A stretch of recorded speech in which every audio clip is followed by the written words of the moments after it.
state of Ciudad Juarez, Mexico, have become the dumping grounds of a large number of women and girls whose bones and clothing are tossed like garbage.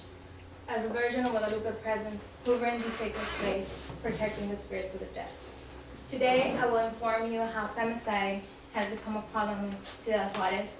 Second, how the police nor the authorities are doing anything to solve these cases. And third, how family members, friends, women, and even the United States are coming together to bring some type of support, some type of justice to this border state. Diana Washington Valdez, a reporter, stated in an interview that things have gotten worse now in 2009. Approximately 620 women have been murdered, and according to a document published by the Amnesty International USA, 137 women have been sexually assaulted before being murdered. In a documentary called On the Edge, the femicide in Ciudad Juarez, Lucha Castro, a lawyer of victims and families, and co-founder of Justice for a Daughter, stated that all murders have in common a total disregard for women's life. They are kidnapped, tortured, raped, and their bodies abandoned like they have no value. And in 1999, CNN report said that many bodies have been found in the desert, outside the city, raped, brutally murdered, and even sometimes disfigured.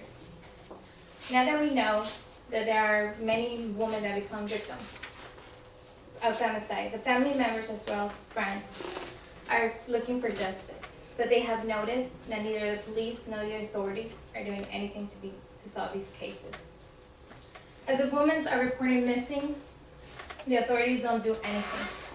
But according to the Inter-American Commission of Human Rights, the state is directly responsible for the violence against women.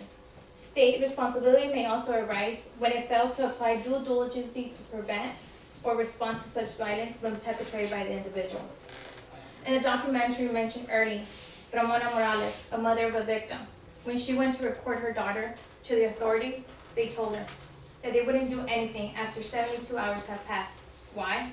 Well, because she could be with friends or even the boyfriend. In 2003, in a newspaper called La Prensa San Diego, in the articles that was U.S. legislators search the truth in Ciudad Juarez.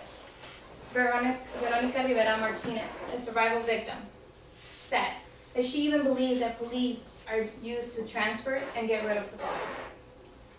Once the authorities fail to do their investigation, they will blame a male family member of the victim. According to Witness.org, they will torture the man until he confesses that he did it. When he confesses, the investigations will stop there. Seeing the authorities are not doing much to bring justice to these cases, many family members, friends, and even the United States are coming together to bring some type of support and justice to these families.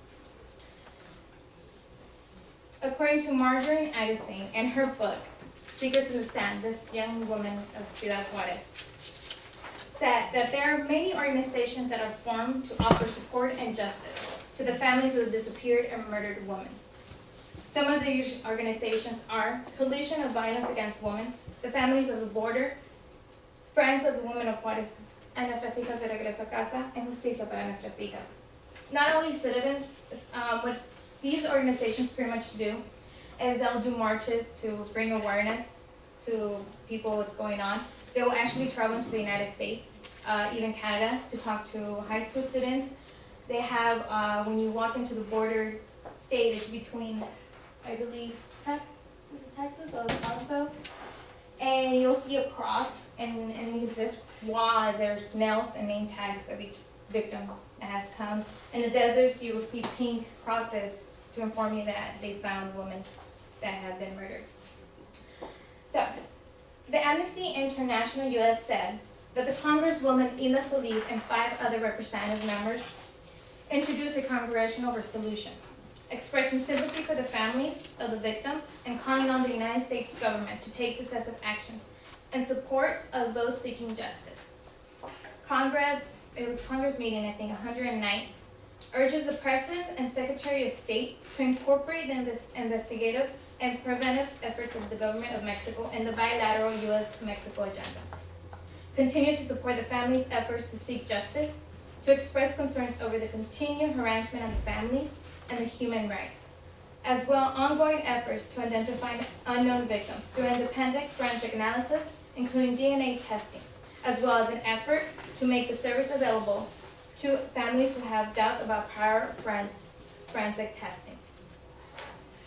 Here you have it. Today, you learned how how femicide has become a problem in Ciudad Juarez, and how these crimes go without being unsolved. But at the end, family members, friends, and even the United States are coming together to bring some type of support and justice to this border state. Now that you know that femicide has become a problem, let's take this as an example, and not let violence against women become a problem here in the United States. Like many family members and women, and even friends shout out in the marches, ni una más, no more.